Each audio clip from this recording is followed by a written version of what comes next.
Hey guys, it's me Naveen. Guys, നമ്മളിപ്പോ കുറച്ച് home workout ചെയ്യാൻ പോവാണ്. ഗായ്സ്, ഇത് സ്ട്രെങ്ത്തിന് വേണ്ടിയിട്ടുള്ള വർക്കൗട്ട് ആണ്. ഇതുപോലത്തെ ഒരു ബാൻഡ് നിങ്ങൾക്ക് ഡെക്കാത്തലോന്ന് മേടിക്കാൻ കിട്ടും. നമുക്ക് എല്ലാവർക്കും എന്നും ജിമ്മിലൊന്നും പോകാൻ പറ്റിയെന്ന് വരില്ല. അപ്പൊ നമുക്ക് വീട്ടിൽ തന്നെ അതിന് വേണ്ടിയുള്ള വർക്കൗട്ട് ചെയ്യാൻ പറ്റും. ഈ എക്സസൈസ് ഷോൾഡറിനും ചെസ്റ്റിനും വേണ്ടിയുള്ളതാണ്. 10 റെപ്സ് വെച്ച് 3 സെറ്റ് വെച്ചാണ് ഓരോ എക്സസൈസും. ഇത് ചെസ്റ്റിനും ഷോൾഡറിനും ഒരുമിച്ചുള്ള വർക്കൗട്ടാണ്. അത് കഴിഞ്ഞ ഉടനെ 10 റെപ്സിന്റെ ഷോൾഡർ ടാപ്സ് ചെയ്യണം. ഇതും 3 സെറ്റാണ് ചെയ്യേണ്ടത്. അടുത്തത് ചെസ്റ്റിനും ബാക്കിനും ഉള്ളതാണ്.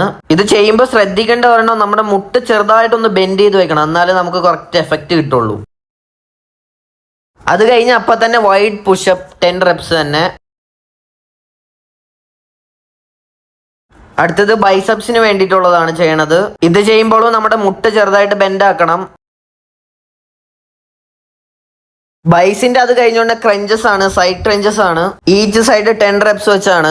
സെക്കൻഡ് സെറ്റ് ബൈസിന് ചെയ്ത് കഴിഞ്ഞിട്ട് നമ്മൾ നോർമൽ ക്രഞ്ചസ് ആണ്, 10 റെപ്സ് തന്നെ.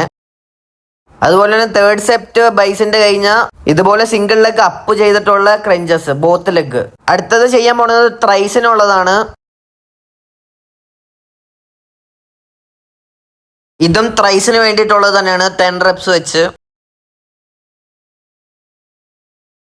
ഇതാണ് ഇന്നത്തെ ലാസ്റ്റ് വർക്കൗട്ട്. ഇത് ചെസ്റ്റിനുള്ളതാണ്. അത് കഴിഞ്ഞ് പുഷപ്പാണ് ചെയ്യേണ്ടത്. നോർമൽ പുഷപ്പ് അല്ല, ഡെക്ലൈൻ പുഷപ്പാണ് ചെയ്യേണ്ടത്. അത് കഴിഞ്ഞ് ആപ്സിനുള്ള 2 വർക്കൗട്ടും കൂടെ ചെയ്തു. അങ്ങനെ ഇന്നത്തെ വർക്കൗട്ട് കഴിഞ്ഞു. ക്രിയാറ്റിൻ കുടിച്ചു. അപ്പൊ ഇന്നത്തെ വീഡിയോ അത്രേ ഉള്ളൂ. അപ്പോ ശരി, ബൈ.